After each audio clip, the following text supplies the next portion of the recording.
اب نماز تو ہم سبھی پڑھتے ہیں الحمدللہ، ہم سب یہاں مسجد میں جمع ہیں اور نماز ہی پڑھنے کے لیے حاضر ہوئے ہیں، اور اللہ تعالیٰ نے آپ کو نمازی بنایا ہے اور نماز کی توفیق عطا فرمائی ہے۔ لیکن نماز کیسے بنے؟ قرآن نے فرمایا ان الصلاۃ تنہا عن الفحشاء والمنکر، نماز تمام برائیوں سے اور منکرات سے روکتی ہے۔ اب یہ نماز کو نماز بنانے کا طریقہ یہ ہے کہ نماز کو نماز کی طرح پڑھا جائے، اور اس کا طریقہ نبی کریم صلی اللہ علیہ وسلم نے یہ ارشاد فرمایا کہ جب تم اپنے نماز میں کھڑے ہو تو اس طریقے سے نماز پڑھو جیسے تم دنیا کو الوداع کہنے والے ہو۔ فرض کیجئے اگر کسی آدمی کو پتہ ہو کہ یہ میری آخری نماز ہے اور عصر میں میری حاضری نہیں ہو سکے گی اور یہی میری نماز ہے اور اس کے بعد میرا وقت آ چکا ہے، تو اس وقت میں جو نماز پڑھے گا امام کے پیچھے وہ بڑے خشوع کے ساتھ، خضوع کے ساتھ اور توجہ اللہ کے ساتھ پڑھے گا، کیونکہ اس کو اندازہ ہے کہ پھر بعد میں مجھے موقع نہیں ملے گا، یہی کچھ لمحات ہیں جو مجھے میسر ہیں۔ تو اگر آدمی نماز اس طریقے سے پڑھے کہ جیسے میری آخری نماز ہے تو اس کی نماز صحیح معنی میں نماز بن جاتی ہے۔ اب دیکھیے ہم اور آپ امام کے پیچھے نماز پڑھتے ہیں، اگر امام نے 5 منٹ یا 7 منٹ یا 10 منٹ کی نماز پڑھائی تو یہ تو نہیں ہو سکتا کہ آپ 3 منٹ میں بھاگ جاؤ۔ ظاہر ہے کہ آپ امام کے پیچھے ہیں، جب اس نے اللہ اکبر کہا آپ نے بھی اللہ اکبر کہا، جب اس نے سلام پھیرا آپ نے بھی سلام پھیرا، لیکن بیچ میں ہم پتہ نہیں کہاں چلے جاتے ہیں، کوئی اپنے دکان چلا گیا، کوئی اپنے پنڈ چلا گیا، کوئی بازاروں میں پھر رہا ہے، کوئی اپنے محبت کے قصوں میں بھی لف رہا ہے، کوئی نفرت، لڑائی جھگڑوں کے خیالات دل میں جمائے ہوئے ہیں۔ نتیجہ اس کا یہ ہے کہ وہ 5 منٹ یا 7 منٹ جو ہمیں اللہ تعالیٰ کی طرف توجہ کر کے گزارنے چاہیے تھے اور نماز میں جو خشوع اور خضوع نصیب ہونا چاہیے تھا وہ نہیں ہوتا۔ اور نماز ایک ایسی چیز ہے کہ اگر آدمی تھوڑی سی احتیاط سے پڑھ لے تو یہ تمام کامیابیوں کی کنجی ہے۔ اسی لیے آپ کو پتہ ہے کہ ہر نماز سے پہلے مؤذن آپ کو زور سے کہتا ہے حی علی الفلاح، آؤ کامیابی کی طرف، حی علی الفلاح، آؤ کامیابی کی طرف۔ مراد یہ کہ اگر دنیا اور آخرت کی کامیابی چاہتے ہو تو نماز میں آ جاؤ، اللہ تعالیٰ کے سامنے 10-15 منٹ لگا لو، باقی جتنے تمہارے گھنٹے ہیں سب کام آ جائیں گے، تمہاری دنیا بھی درست ہو جائے گی، آخرت بھی درست ہو جائے گی۔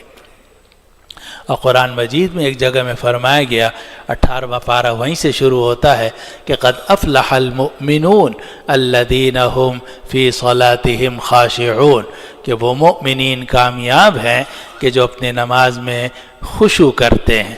جو مومن اپنے نماز میں خشوع خضوع کا خیال رکھتے ہیں ان کی توجہ پرسکون ہوتی ہے، اللہ تعالیٰ کی طرف توجہ رہتی ہے، وہ کامیاب ہیں۔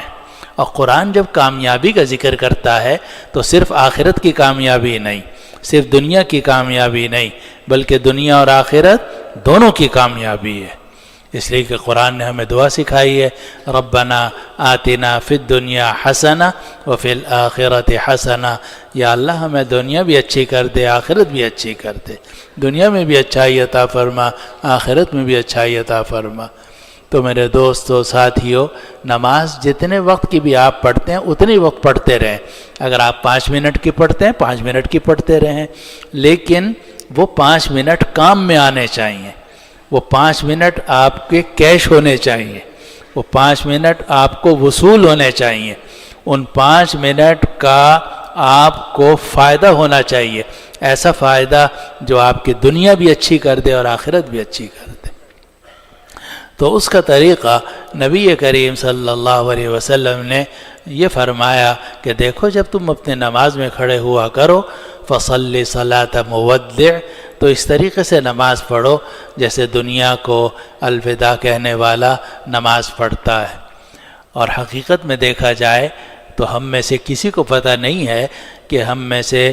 اگلے جمعے کو کون آئے گا کون نہیں آئے گا، کس کی زندگی باقی ہے، کس کی ختم ہونے والی ہے، اور اگلا جمعہ تو بہت بعد کی بات ہے، تو ہمیں تو اگلی نماز کا بھی پکا پتہ نہیں ہے کہ ہم حاضر ہو سکیں گے یا نہیں ہو سکیں گے۔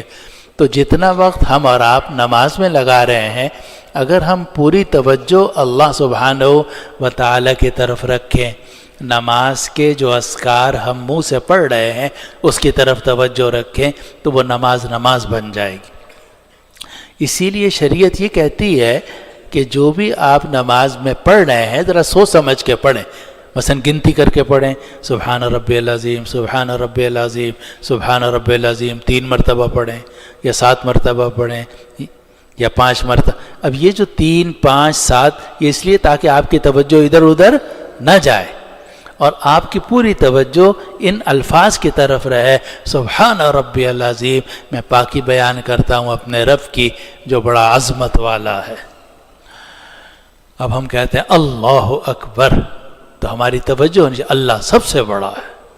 اب آدمی ان چھوٹے چھوٹے جو کلمات ہیں جن کا ترجمہ ہم میں سے ہر ایک کو معلوم ہے، اگر اس کی طرف توجہ رکھے تو جو وقت ہم نماز میں لگا رہے ہیں اس میں کوئی اضافہ آپ کو نہیں کرنا پڑے گا، اتنا ہی وقت لگے گا جتنا آپ ہمیشہ لگاتے چلے آ رہے ہیں، لیکن وہ نماز صحیح معنی میں نماز ہو جائے گی۔